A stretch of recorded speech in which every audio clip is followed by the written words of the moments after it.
அற்புதம் நிகழ்த்தும் இறைவார்த்தை. Praise the Lord. இயேசு அரச அலுவலர் ஒருவரிடம், நீர் புறப்பட்டு போம், உம் மகன் பிழைத்து கொள்வான் என்றார். அவரும் இயேசு தம்மிடம் சொன்ன வார்த்தையை நம்பி புறப்பட்டு போனார். அவர் போய்கொண்டிருக்கும் பொழுதே அவருடைய பணியாளர்கள், உன் மகன் பிழைத்து கொண்டான் என்று கூறினார்கள். யோவான் எழுதிய நற்செய்தி 4வது அதிகாரம் 50 மற்றும் 51 இறைவார்த்தைகள். அரச அலுவலர் ஒருவர் இயேசுவிடம் இறக்கும் தருவாயில் இருக்கும் தன் மகனை குணமாக்க வருமாறு வேண்டிக் கொண்டார். அப்பொழுதுதான் இயேசு இந்த வார்த்தைகளை கூறியதை நாம் பார்க்கின்றோம்.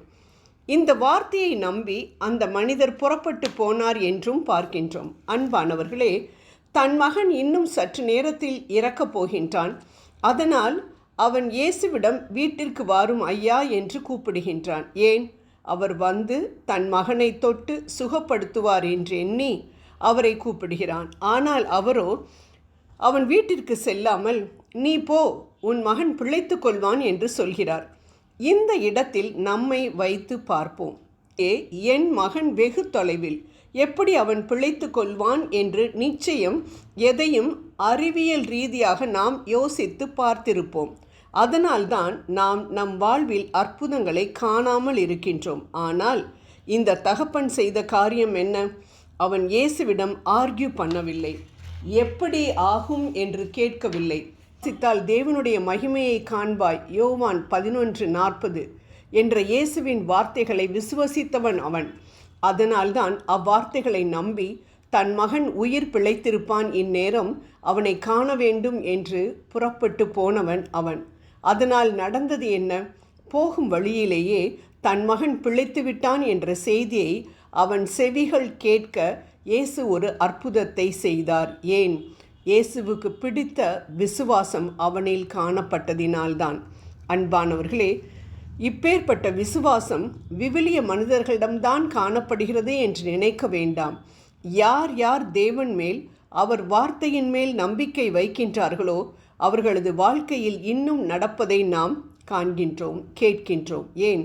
நம் வாழ்க்கையை திரும்பி பார்த்தோம் என்றால், நாம் எப்பொழுதெல்லாம் ஆண்டவர் மேல் விசுவாசமாய் இருந்தோமோ அந்த வேளைகளில் எல்லாம் நாம் அற்புதத்தை, அதிசயத்தை, எது நிச்சயமாக இது நடக்காது என்று எண்ணியிருந்தோமோ அவை நடைபெற்றதை நம் கண்கள் கண்டிருக்கின்றதே. ஏனென்றால் நம் தேவன் அவர் மேல் நாம் வைத்திருக்கிற நம்பிக்கையை கனப்படுத்தக்கூடியவர். ஆஸ்திரேலியா தேசத்தில் ஒரு ஏழை விதவை ஒரு அனாதை விடுதி கட்ட அரசாங்கத்திடம் நிலம் கேட்டிருந்தார்.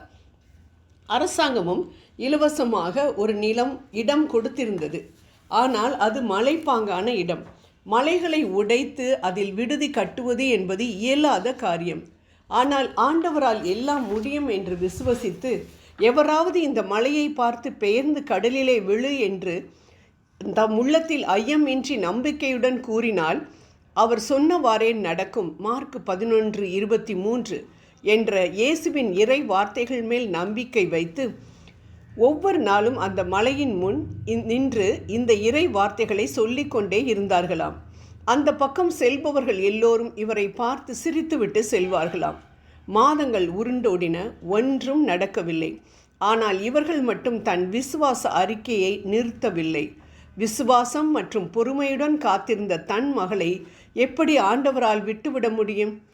பக்கத்தில் இருந்த கடலில் பாலம் போட கான்ட்ராக்ட் எடுத்த கான்ட்ராக்டர்ஸ் பாலத்திற்காக கல் தேவைப்பட்டதால் இந்த பெண்ணிடம் வந்து கெஞ்சி அந்த மலையை உடைத்து கற்களை எடுத்துக்கொண்டு இவர்களுக்கு இலவசமாக அந்த இடத்தில் அனாதை விடுதி கட்டி கொடுத்தார்களாம். பாருங்கள், ஒரே கல்லில் 2 மாங்காய். இதுதான் நம் ஆண்டவரின் செயல்பாடு.